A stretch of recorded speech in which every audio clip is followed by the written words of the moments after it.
Muchísimas gracias por estar aquí esta mañana.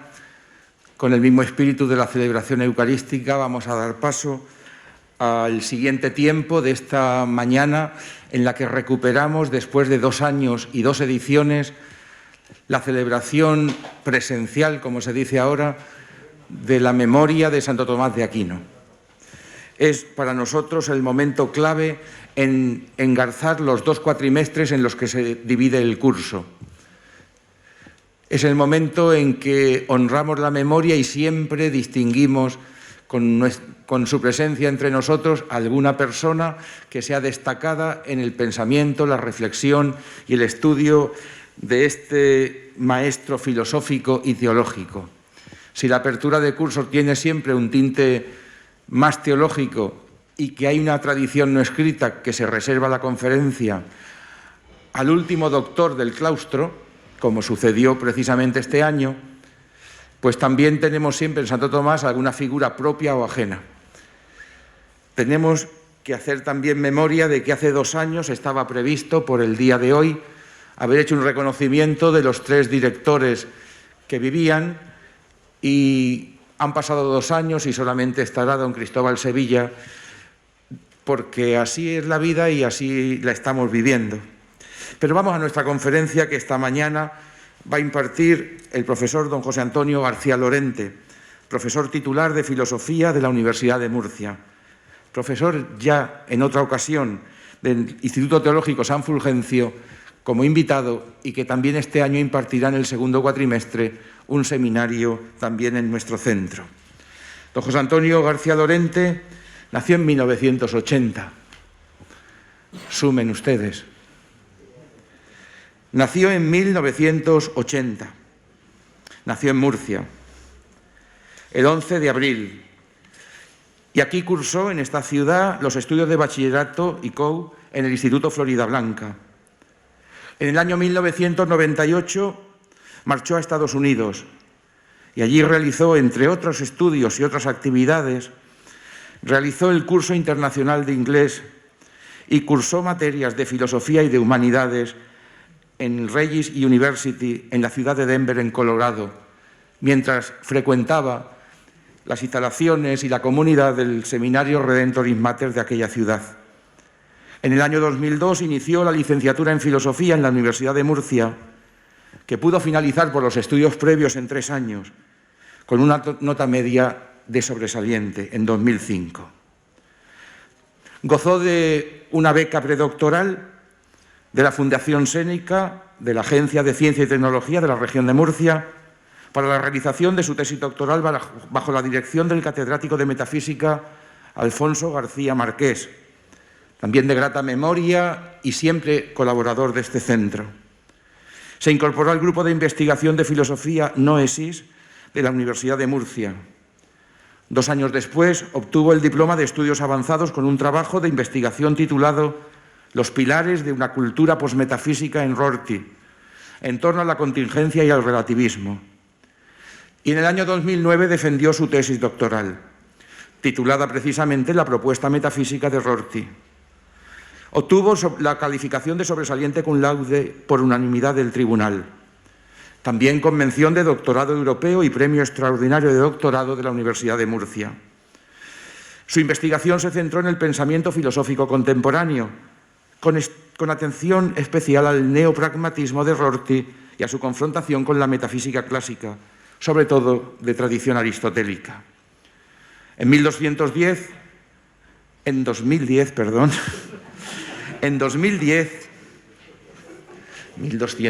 una cosa extraña, ¿eh? Estoy pensando en la época de Santo Tomás y he ido directamente al asunto, se dan cuenta las mentes prodigiosas. En 2010 obtuvo una beca postdoctoral también de la Fundación Séneca, con la que realizó una larga estancia investigadora de 2 años en Padova, en Italia. Fruto de esa estancia es su 4º hijo, Marco, y también lo hizo bajo la dirección del profesor Enrico Berti, recientísimamente fallecido. Asistió a los seminarios de especialistas sobre Aristóteles y la tradición aristotélica, y participó en el proyecto de excelencia de investigación il libro Epsilon della metafisica di Aristotele. En 2015 obtuvo un contrato postdoctoral de reincorporación, lo que fue antiguamente el programa propio de la Universidad de Murcia, como investigador contratado en el Departamento de Filosofía con un proyecto de investigación titulado Teoría de la usía en Aristóteles. En 2017 obtuvo una plaza de concurso público como profesor ayudante doctor, que posteriormente fue transformada en la plaza de profesor contratado, doctor en el área de Filosofía del Departamento de Filosofía en la Facultad de Filosofía de la Universidad de Murcia. Y finalmente, en plena pandemia, bien lo digo, y con una ejecución solo transmitida online, pudo verificarse la obtención de la plaza de concurso público como profesor titular de universidad, también en dicha Universidad de Murcia. Ha realizado otras estancias de investigación y pueden acceder a sus publicaciones, sin duda, en los catálogos que tenemos siempre al acceso ya online, también en nuestra biblioteca.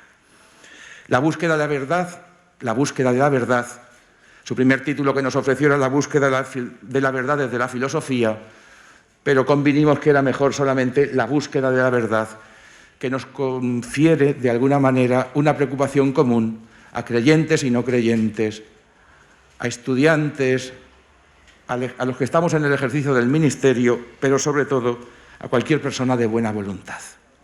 En tiempos de posverdad vamos a escuchar a don José Antonio hablar de que sigue siendo imprescindible, no solo conveniente, que busquemos la verdad, que la busquemos juntos y que la busquemos a hombros de gigantes como Santo Tomás de Aquino.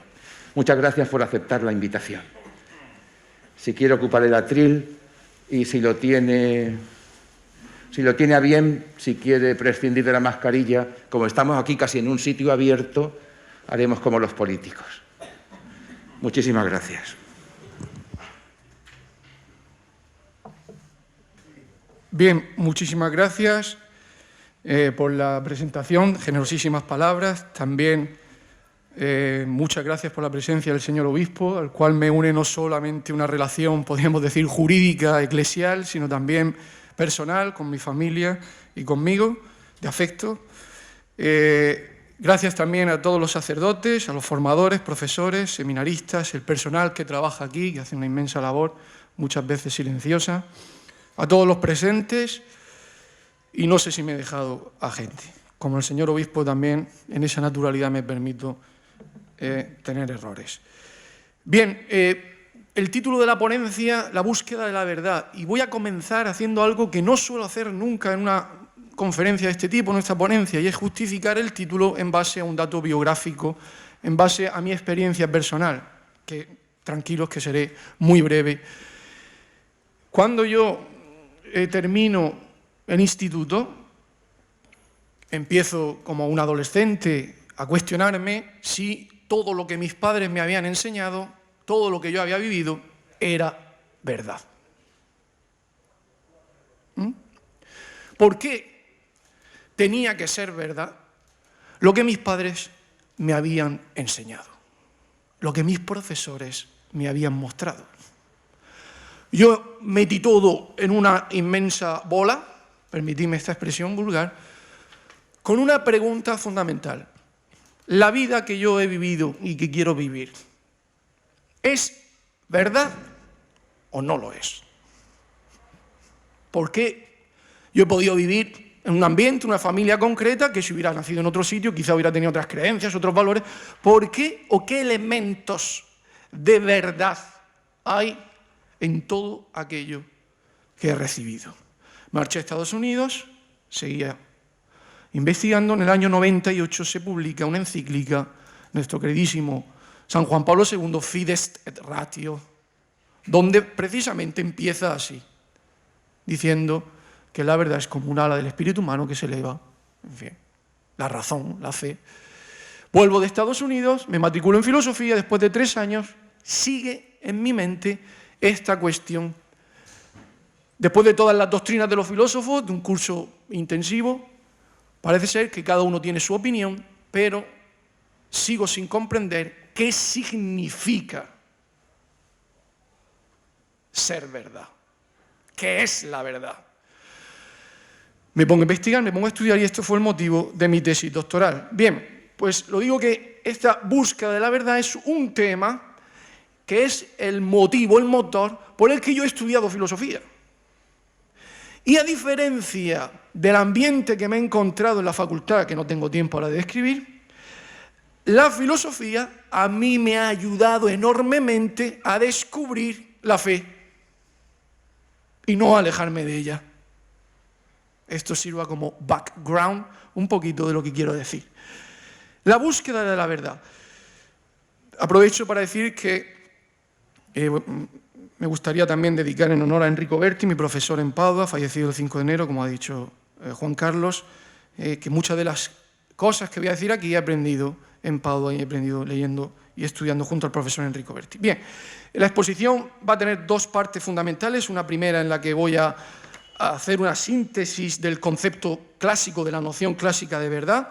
Eso me va a llevar a hacer una lectio magistral y espero que no se duerman. Haré todo lo posible, miraré las caras, especialmente a los seminaristas y alumnos que están deseando salir de aquí. Y un segundo momento en el que afrontaré la cuestión de la posverdad para hacer una reflexión final como conclusión que englobe todo lo que quiero decir. Bien, primer punto, el término o el origen del término verdad. Como saben, verdad en griego es aletheia, veritas en latín, y según un estudio que ha tenido una influencia enorme en el siglo XX, la etimología de la palabra procede del alfa privativa y una derivación del término griego lanzanein, alfa privativa. Tenemos restos en español, como decimos ahora que está muy de moda, asintomático, que no tiene síntomas, asimétrico, que no tiene simetría, aletheia, letheia, que viene de lanzanen, que significaría o significaba oculto. Por lo tanto, la palabra, el término griego aletheia, significa algo que no está oculto. Bien. Esta etimología, si bien podemos decir que es cierta, ha sido cuestionada respecto a la semántica, al significado, sobre todo del segundo término de la palabra aletheia, del verbo lanzanein.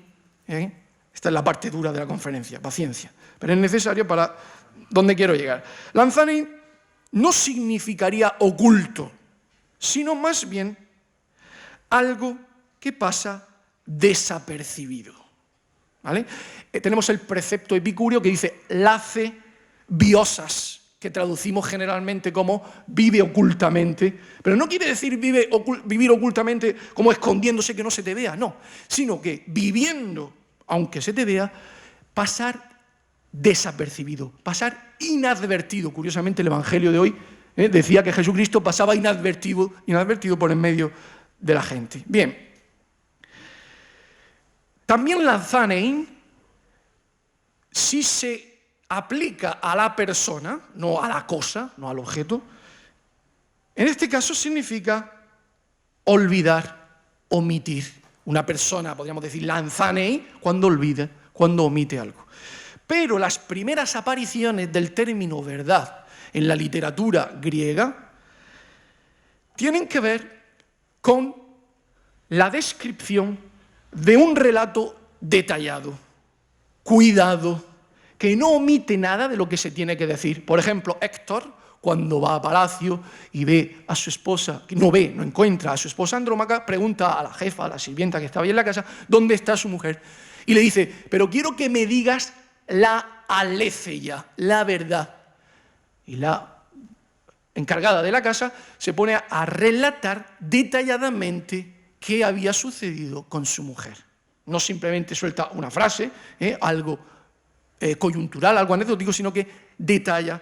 Con lo cual, este concepto de la verdad como un discurso cuidado, detallado, donde no se omite nada de lo que se tiene que decir, es muy importante para lo que después voy a decir.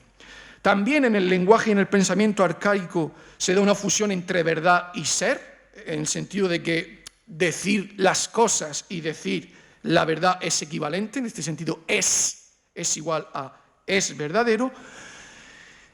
Y finalmente, en el origen, la verdad, el término aletheia, tiene que ver con evidencia.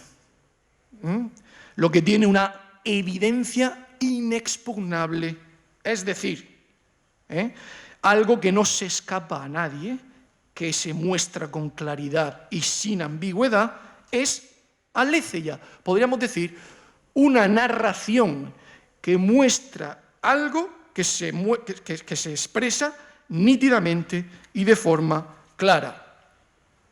Pensaba que no iba a decir muchas cosas, pero veo que sí.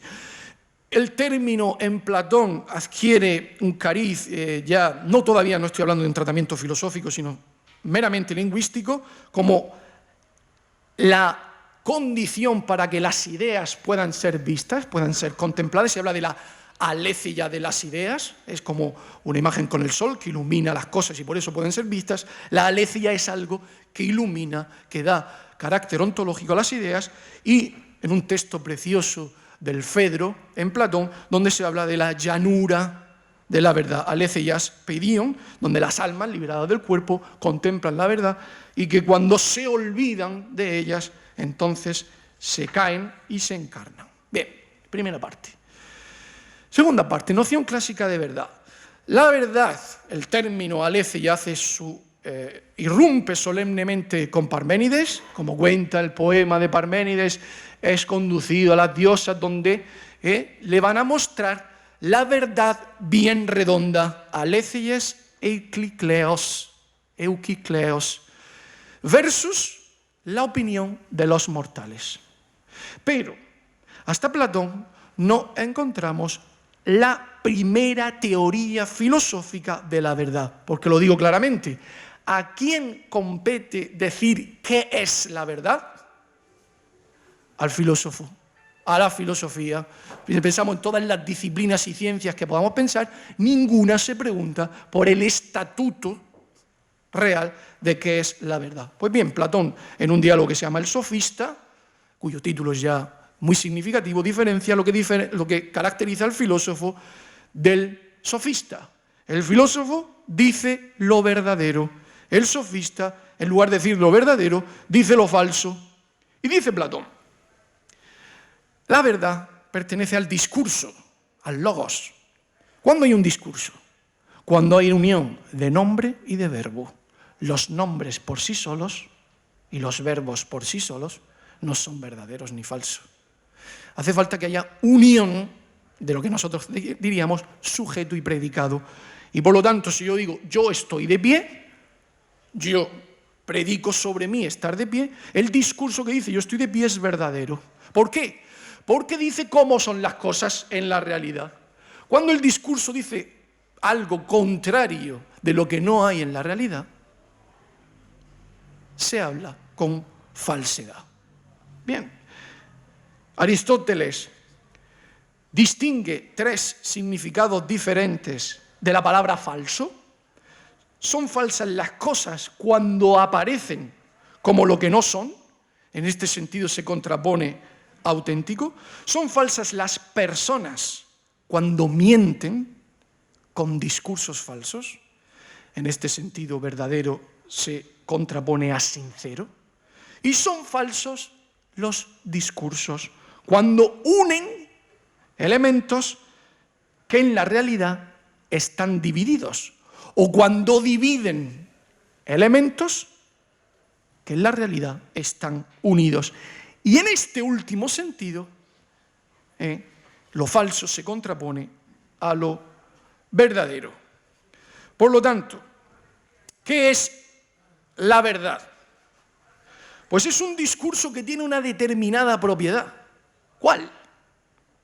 Que une o divide lo que en la realidad está unido o está dividido. Me encanta esta palabra de unión y división porque tienen grandísimas connotaciones antropológicas. Ahora bien, la verdad o falsedad del discurso dependen del estado de cosas, podríamos decir, de la realidad extramental, fuera de mi mente. Por lo tanto, fijaos que existe un condicionamiento, algo que precede, que condiciona la verdad del pensamiento o del lenguaje. Y dice Aristóteles, y ahora conecto con Tomás de Aquino, con Santo Tomás, que nuestro pensamiento permanentemente combate, lucha, se esfuerza por ajustarse a la realidad. Porque es la realidad la que determina si estamos o no en la verdad o en lo verdadero. Por eso Tomás de Aquino, que es el último que formula magníficamente bien esta noción clásica de verdad, veritas est ad aequatio rei et intellectus, que hay que entender muy bien, porque esto quiere decir que el intelecto humano se conforma, se identifica con la cosa conocida y la realidad viene asumida, aprehendida por el intelecto. Bien, hasta ahora algo muy escolar, ¿me siguen? Perfecto. ¿Se aburren? Andiamo avanti. Siguiente punto. Si hemos dicho que la verdad es del discurso, del pensamiento que une elementos, es fundamental entender que para que haya un elemento del pensamiento hay que entender que eso es la adquisición de una forma inteligible. ¿Esto qué quiere decir? Pues así como con nuestra sensibilidad, con nuestro tacto asumimos la forma sensible, nuestro dedo asume la forma sensible de la superficie que yo en este caso estoy tocando, cuando entendemos, cuando comprendemos, nuestro intelecto asume una forma inteligible. Leo el único texto filosófico que voy a leer esta mañana. Dice Aristóteles, lo verdadero y lo falso consisten en esto, aferrar y enunciar es lo verdadero. Pues enunciar, afirmar, no son lo mismo, mientras que el no aferrar es ignorar. No es posible, en efecto, engañarse acerca del qué es, a no ser accidentalmente. Parece fácil, ¿no? Bueno, ¿qué quiere decir esto? Que la realidad se encuentra formalizada y que nuestro intelecto es capaz, repito, de aprender esa realidad a través de una pregunta que es el ti esti. En términos generales, se corresponde con la esencia de algo. Esta palabra, que ya forma parte casi del lenguaje común, del lenguaje cotidiano, la esencia de algo. Pues bien, dice Aristóteles, como dirá Tomás de Aquino, el pensamiento verdadero es aferrar. El verbo griego es tigein, que tiene en latín la misma raíz, tangere, no limitangere. ¿Acordáis Jesucristo cuando resucita? Tocar, aferrar, tocar, más que ver. Es una metáfora que tiene que ver con el tocar. ¿Qué consiste comprender la esencia? Tocar, aferrar la esencia y poderla definir, es decir, a nivel de pensamiento y poderla enunciar a nivel lingüístico. Pues bien, para la verdad es fundamental poder conocer la esencia de algo. No tengo tiempo para detenerme, pero ¿qué es la esencia? La última diferencia que me dice lo que algo es. Yo puedo dar una caracterización general del hombre, del ser humano, y decir que el ser humano es, no sé, capaz de hacer deporte, de aprender latín, de tener amigos, pero yo tengo que encontrar una última diferencia que caracterice solo y exclusivamente al hombre, que no es que es propio del hombre, sino que hombre y lo que es el hombre se identifican perfectamente. Por ejemplo, yo no puedo decir que el hombre camina, es decir, que caminar es la esencia del hombre, porque hay hombres que por cualquier circunstancia no caminan, y son hombres. ¿Entendéis? Tengo que encontrar esa última diferencia, que el hombre se nutre, sí, caracteriza al hombre su ser, necesita comer, nutrirse, pero no es la nota última definitiva que me dice el qué es del hombre. Este qué es no se intuye la mayoría de las veces místicamente, Es un trabajo, una búsqueda larga, fatigosa, como dicen los italianos, fatigosa, agotadora, difícil, que se lo digan a los que están averiguando el qué es de este dichoso virus. O el qué es del fármaco o vacuna que va a solucionar esta cuestión. Por lo tanto, voy terminando esta parte. El conocimiento inteligible, la forma inteligible, es el discurso que me dice qué es. Y algo impresionante.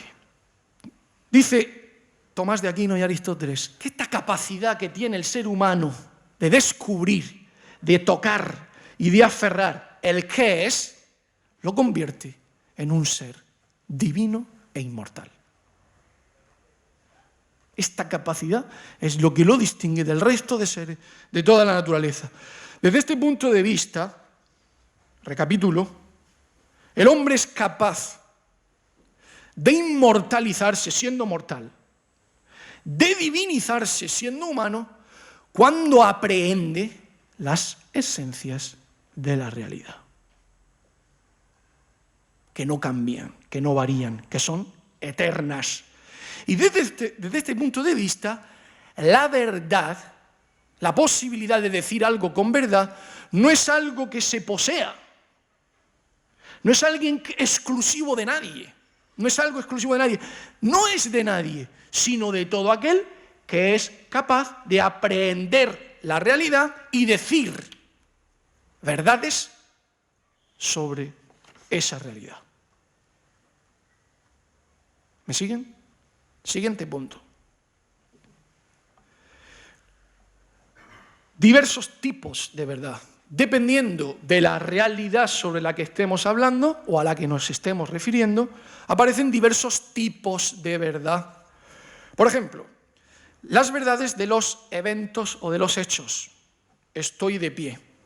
Son eventos particulares, localizados en el espacio y en el tiempo, y se conocen por medio de los sentidos. Y a veces digo, ¿cómo podéis saber que yo ahora mismo estoy de pie? Los alumnos se quedan así. Hijo mío, abre los ojos, porque te veo. No admite grados, o es verdad que estoy de pie, o es falsa si estoy sentado. Son verdades contingentes, es decir, no necesarias, podría estar de pie, podría estar sentado, pero, sin embargo, cuando se da un hecho y se enuncia una proposición verdadera, como ahora que yo estoy diciendo aquí y ahora, en este momento, que estoy de pie, es una verdad necesaria. Es siempre verdadera. Si ahora me siento, será falsa, pero la que yo pronuncio ahora mismo, estoy de pie, es verdadera. Después tenemos, en lo que los filósofos medievales han dicho, el factum infectum fieri nequit. El hecho de que yo ahora mismo estoy de pie no puede dejar de ser un hecho. No lo puede cambiar nadie. Las verdades de razón. Por ejemplo, el triángulo tiene los ángulos iguales a dos rectos. Son las verdades necesarias. No solo dice cómo están las cosas, sino que las cosas no pueden estar de modo diverso. En el ámbito de las matemáticas no están sometidos al lugar y al tiempo, nunca varían las propiedades del triángulo, no envejecen las propiedades del triángulo. El modo de conocimiento ya no es por los sentidos, hace falta pues toda una justificación, por eso verdades de razón, de justificación más complejo, hay que demostrarlas, razonarlas, dependen de principios previos, de la definición de línea, de punto, pues puedo ir deduciendo las propiedades del triángulo. Y, lógicamente, pueden existir verdades que todavía no han sido mostradas o que todavía no se han justificado. Eso no quiere decir que no existan verdades. 3, que veo que ahí alguien se mueve. Verdades históricas. Por ejemplo, la que narra Hechos. Jesucristo nació en Belén. ¿Verdad o no? ¿Es cierto que hubo un hombre llamado Jesús que nació en Belén o nació en Jerusalén? No, nació en Belén. Bien. ¿Cómo conocemos estas verdades? Pues se conocen por documentos, por noticias, por testimonios, por fotografías, por entrevistas, etc. Todos los que no hemos estado allí. Bien, ¿qué ocurre? Que para averiguar ciertos hechos, en determinadas circunstancias, el proceso para descubrir la verdad puede ser muy complejo. Puedo elegir ciertas fuentes, excluir otras. puedo ser más o menos exhaustivo en mi investigación y aparece el concepto o la idea de la interpretación, porque los hechos hay que interpretarlos, suena, ¿no? Que hay que interpretar los datos y las estadísticas, etc. Y entonces entramos en un terreno que, aunque hay que comprender, si hay interpretación es porque hay algo que se puede interpretar. Por lo tanto, no todo es interpretación.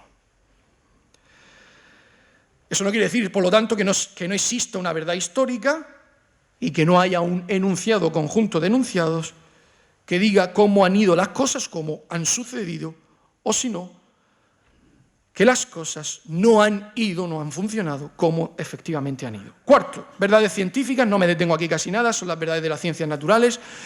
Generalmente, en cierto ámbito, damos más credibilidad a las verdades que descubren las ciencias naturales, las ciencias del hombre, aunque si nos metemos en los filósofos de la ciencia, creedme que esto no es tan sencillo, hay toda una epistemología, una teoría de la ciencia, que el camino es arduo y peligroso. De hecho, las teorías se revisan, se van modificando, etc. Somos conscientes ahora de que esto estamos viviendo, pero en algún sentido es cierto que las teorías científicas muerden la realidad. Tenemos las verdades de fe, quinto lugar, que son las verdades mantenidas por los creyentes de una religión determinada. Se trata de verdades reveladas, por lo tanto, si se habla de fe, quiere decir que nos fiamos. Es preciso confiar en aquello que nos dicen, o que se nos dice, en el testimonio de alguien, por lo tanto implica un acto de confianza en el testimonio, aunque en el caso del cristianismo, esas verdades, aunque no se demuestran con la razón, no son contrarias a la razón. Fides et ratio. Por eso, no tengo tiempo de hablar sobre esto, que es otro de mis temas que me interesa, el cristianismo como religión del logos, que la hace única y la diferencia del resto de todas las religiones, incluso de las religiones monoteístas. Pero no tengo tiempo de detenerme en esto. Sexto, las verdades de la poética y del arte. Existen verdades que solo la poesía o el arte son capaces de dar a conocer, porque la poesía imita la realidad humana, conocemos lo universal. Y séptimo y último lugar, vamos muy bien, las verdades en el ámbito de la ética, en el ámbito de la acción humana. ¿Es correcto que yo eduque a mis hijos? ¿Sí o no? ¿En qué valores?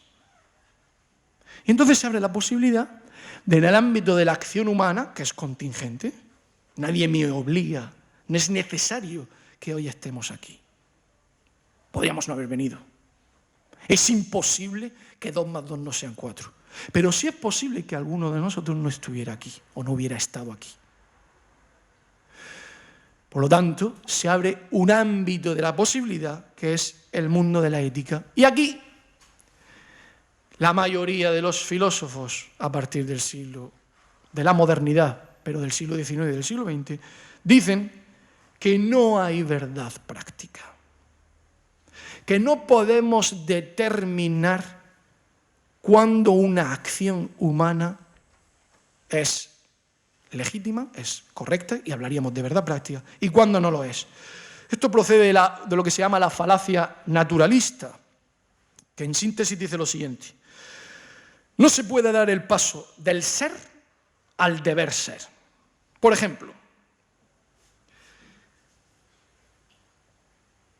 si la naturaleza marca que la reproducción es posible solamente entre individuos de sexo diverso, ¿por qué nuestros actos deben seguir esta ley de la naturaleza?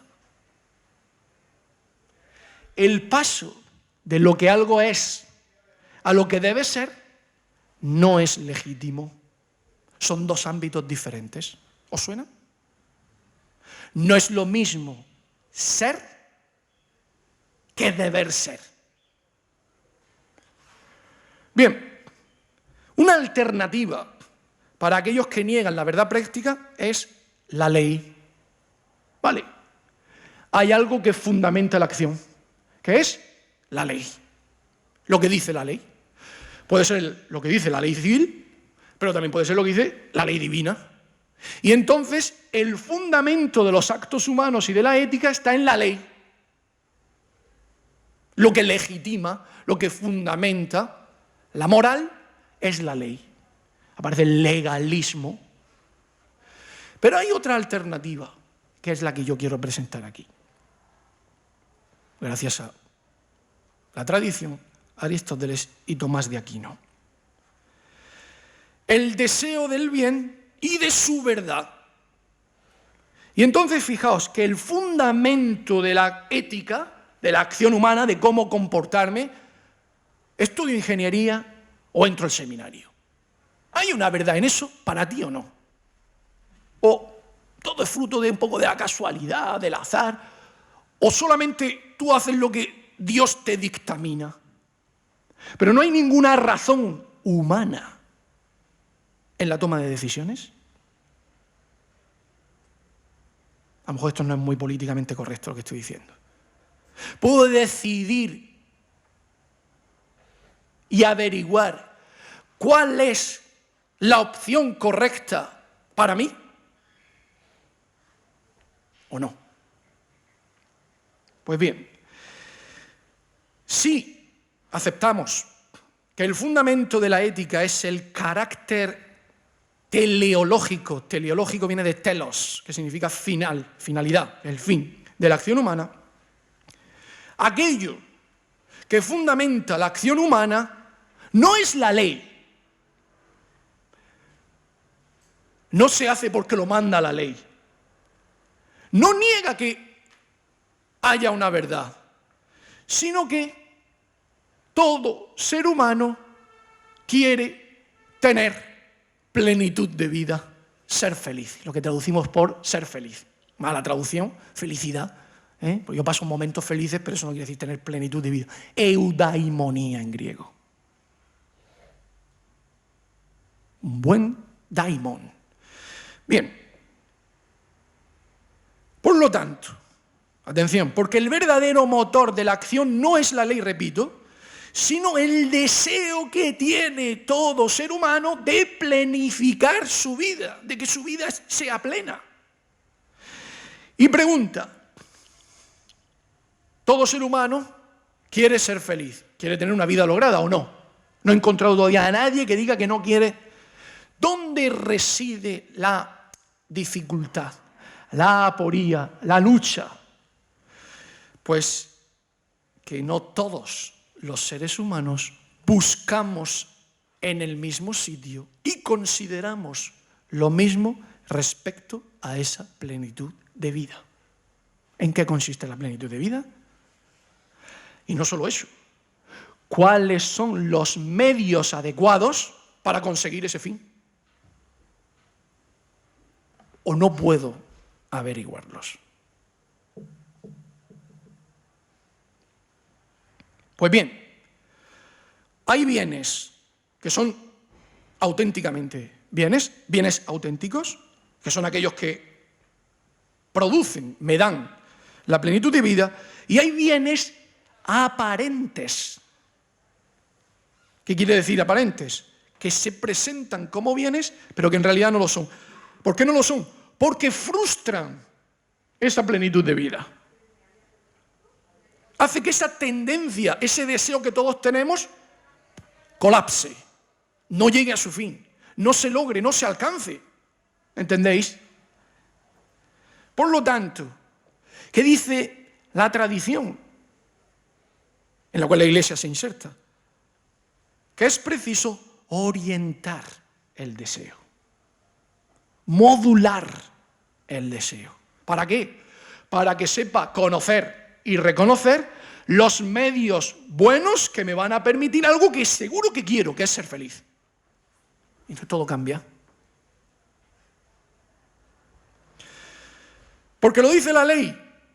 ¿O porque se impone? No, porque yo quiero plenitud de vida. Nadie me obliga a querer plenitud de vida. Entonces, respecto a los bienes, la pregunta es la siguiente. ¿Cómo se pueden discernir los bienes reales de los falsos? ¿Por los sentidos? Puede ser. Pero el criterio último de verdad no son los sentidos. Empiezan por los sentidos, pero no culminan en los sentidos.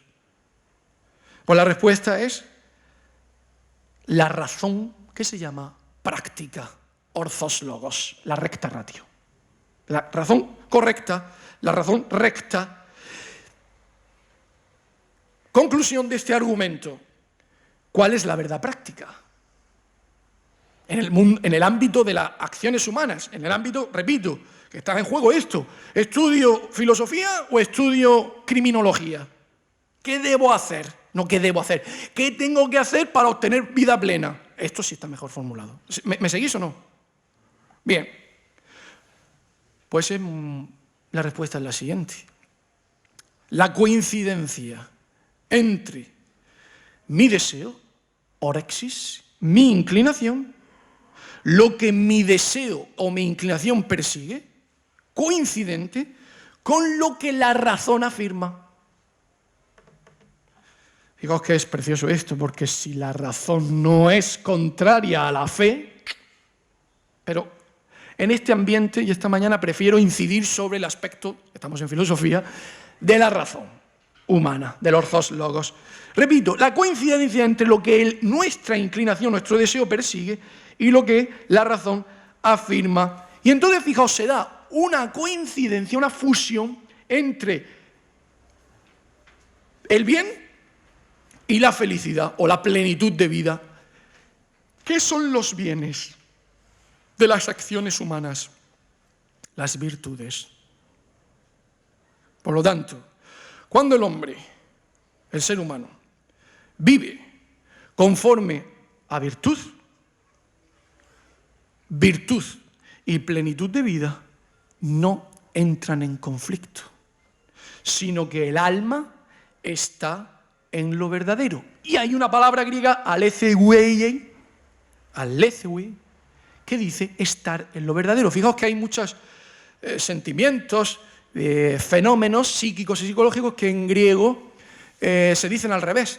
No se dice tengo miedo, sino el miedo me tiene a mí. Porque el miedo es algo importante, considerable. En el caso de la verdad sucede algo parecido. No es que yo poseo o tengo la verdad, sino que de algún modo la verdad me tiene o me posee a mí. Por lo tanto, yo estoy en la verdad, en el ámbito de la ética, cuando virtud y plenitud de vida coinciden. Es decir, cuando mi deseo, mi inclinación, coincide con lo que la razón afirma. Muy bien. Segunda parte.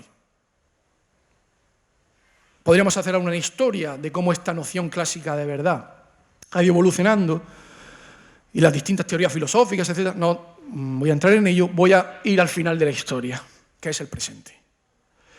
Algunos autores han calificado la época presente como la época de la posverdad. En el 2016, el diccionario Oxford declaró este término palabra del año.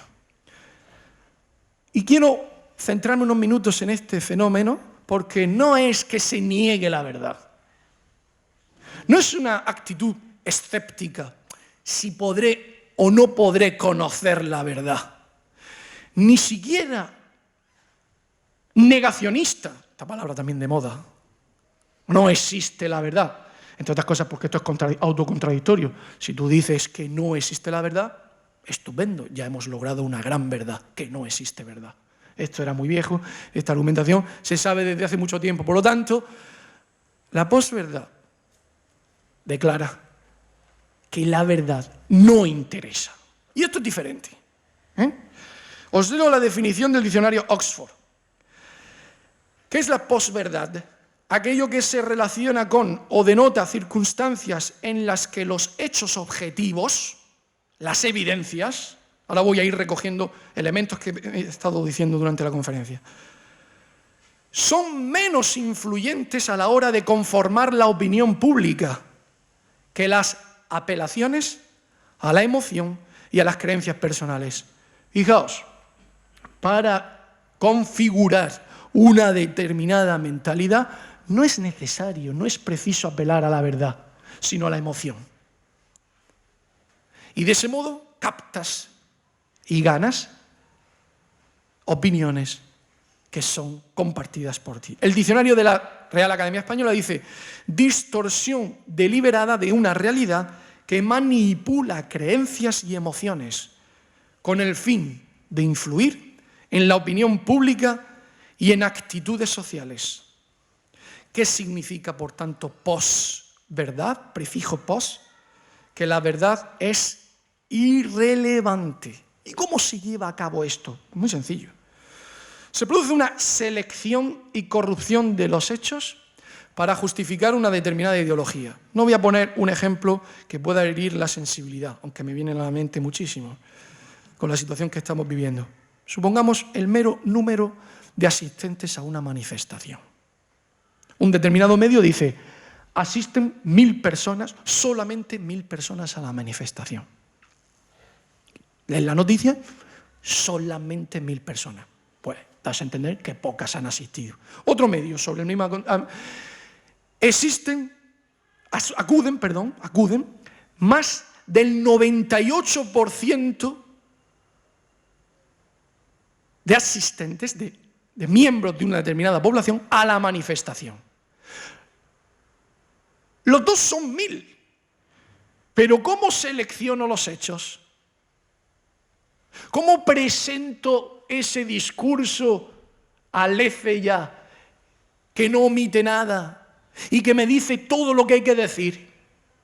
Diciendo que han venido 1000, diciendo que ha venido el 98%. A ver, si estamos en una cuestión tan sencilla como es contar. ¿Cuántos han fallecido de COVID? ¿Alguien sabe el número? ¿Ha encontrado dos medios que coincidan en el número? Si se trata de contar. Cuando consideramos que es por COVID o con COVID. Entonces entramos en el ámbito de la interpretación. Bien, en vez de investigar, en vez de buscar la esencia de qué es realmente la última diferencia del COVID o del SARS-CoV-19, podemos interpretar y presentar bajo un punto de vista generalmente inclinado hacia tendencioso, inclinado hacia cierta visión ideológica. Cuando digo ideología, porque no sé lo que tenéis en la cabeza, yo me refiero a un discurso omniabarcante, pero que interesa a un determinado grupo particular. Eso es una ideología, creo yo.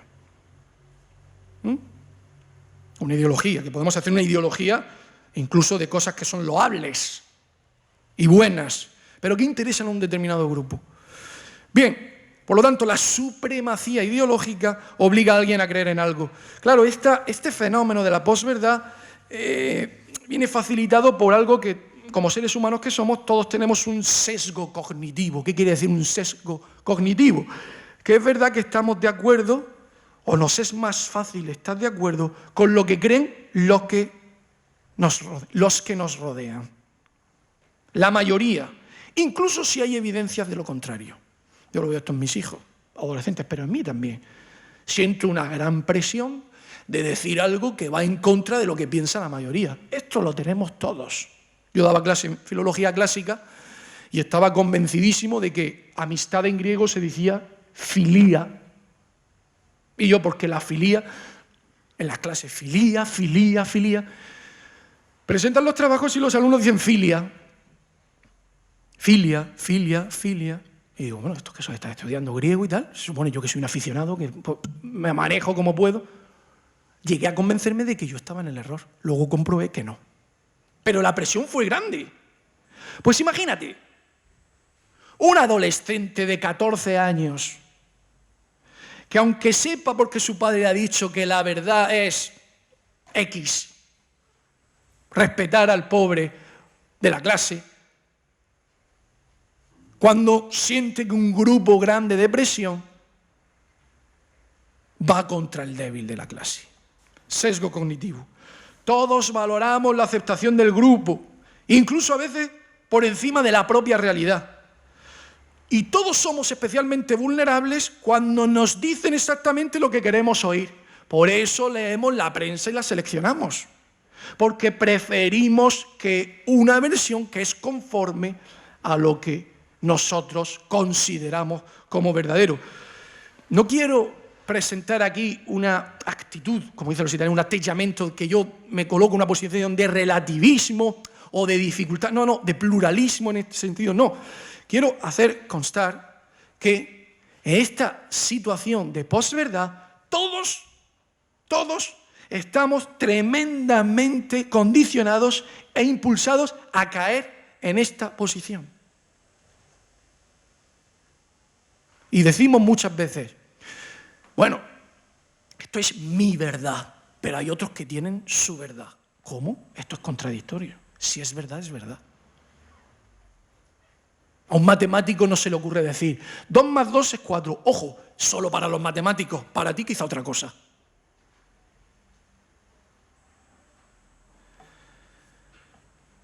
Declive de los medios de comunicación. No es que se crea que la objetividad perfecta es inalcanzable, es que ni siquiera se busca la objetividad.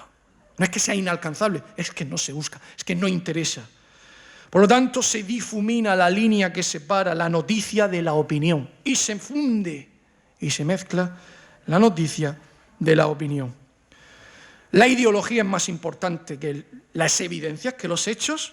Por lo tanto, fijaos que no importa lo que se cuenta, sino cómo se cuenta. Cómo se cuenta. Este fenómeno viene agravado por el fenómeno de las fake news, las famosas noticias falsas, que no solamente son noticias falsas, sino que son noticias deliberadamente falsas, que se saben que son falsas, pero que se introducen en el ámbito de la discusión por un motivo o por una finalidad muy concreta. Cuando las noticias falsas aparecen, cuando no se dice la verdad, aparece la especulación, aparece la duda, aparece la incertidumbre, aparece el caos, la confusión, y entonces se crea un pozo perfecto donde comienza la propaganda. ¿Quién triunfa? El que es capaz de vender más su producto. El que es capaz de atraer a gente que compre su producto. Yo estoy terminando. Solamente quiero me gustaría decir que a mí me emociona, sinceramente, ver esta sala hoy, donde nuestro señor obispo, profesores, lo digo de verdad, formadores, seminaristas, se os ha empeñado, dado la misión, de decir la verdad. Cuando yo era profesor en los que estudiaban magisterio, hacía un experimento que es el siguiente. Dime el valor o los valores con los que tú, como docente en primaria, en infantil, vas a educar en tus clases y va a servir un poco como paradigma. Pues os podéis imaginar, salían a la pizarra, escribían libertad y tenían que exponerlo. Costaba mucho, porque definir la libertad, encontrar el ti-esti de la libertad, tela. Pero bueno, libertad, tolerancia, afabilidad, fortaleza, valentía, amor. Yo salía, digo, sí, vale. Cogía la tiza y tachaba todo. Digo, ¿sabéis qué? Todos estos valores que habéis puesto aquí no se pueden sostener si no hay uno primero que hace de base y de soporte, que es la verdad. Decía, este profesor esta mañana ha venido un poco nervioso, ¿qué le pasa? Porque no puede haber afabilidad, no puede haber tolerancia, no puede haber generosidad si no hay verdad. Si yo no conozco qué es la libertad y no reconozco lo que son acciones libres, ¿cómo voy a discernir lo que es la libertad? ¿O es que cada uno tiene un concepto de libertad y entonces entramos en la posverdad? Por eso digo que es impresionante que a ti se te haya encomendado la misión de conocer lo que es verdad en filosofía, en teología, en ciencias sociales y puedas ponerla al servicio de la humanidad. este es nuestro precio, esto es nuestra paga, perdón, esta es nuestra paga. Algo impresionante. Podría decir más cosas, pero termino con una conclusión final, que además voy a leer. Si no se admite una verdad, no se justifica ya ninguna búsqueda, ni científica, ni filosófica, ni teológica, ni histórica, ni política. Y no se explica la existencia de la duda, que no es otra cosa sino el temor de no estar en lo verdadero. Los que niegan la verdad están constreñidos a negar también el error, que es correlativo de la verdad. Por lo que, a pesar de que se presentan aparentemente como humildes y modestos, se consideran a sí mismos infalibles. Quien no admite de poder estar en el error, así se considera. Lo cual es signo de una actitud soberbia y arrogante. Esto lo he confrontado, lo he parafraseado de Enrico Bertini en un libro, La ricerca della verità in filosofía. Acabo. Me permito decir, como conclusión, que me conformo con una búsqueda humilde de la verdad, en la esperanza de que con mis aciertos y mis errores algún día pueda gozar, contemplar y tocar la verdad, esta sí, en mayúscula y en singular. Muchas gracias.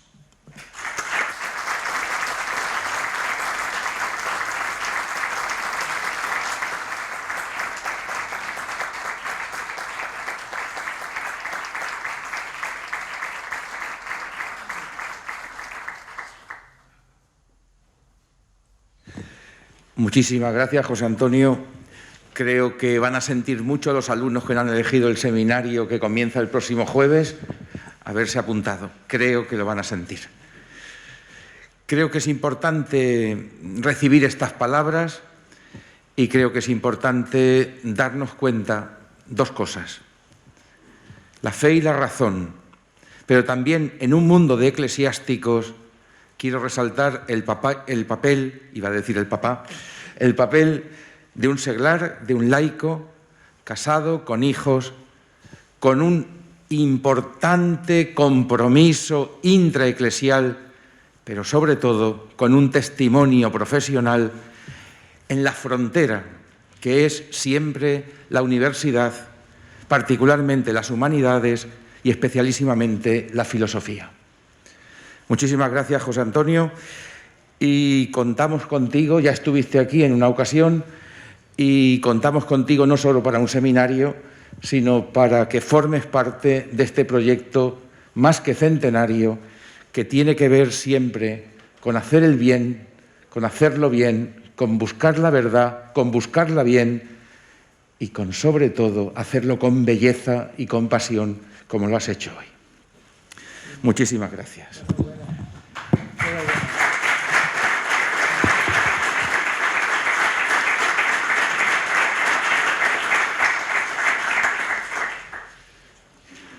Daremos paso al tercer y último tiempo de esta mañana, que vuelvo a repetir, ha sido emocionante poderla volver a tener después de 2 ediciones que se tuvieron que suspender o que simplemente no se pudieron llevar a cabo. Y también recordar que para quienes por motivos personales o circunstancias sanitarias generales no han podido asistir a la jornada, vamos a tener disponible la conferencia en 2 medios propios. Nos ofrece el ponente el texto para que sea publicado en nuestro órgano de difusión, Scripta Fulgentina, y saldrá en el próximo número. Y también estará, como está todo desde el primero, disponible online. Y también en unos días pues tendremos también en el canal YouTube, accesible desde nuestra página, y simplemente, como siempre, Teología y Ciencias Religiosas San Fulgencio, en el canal de YouTube ya aparece.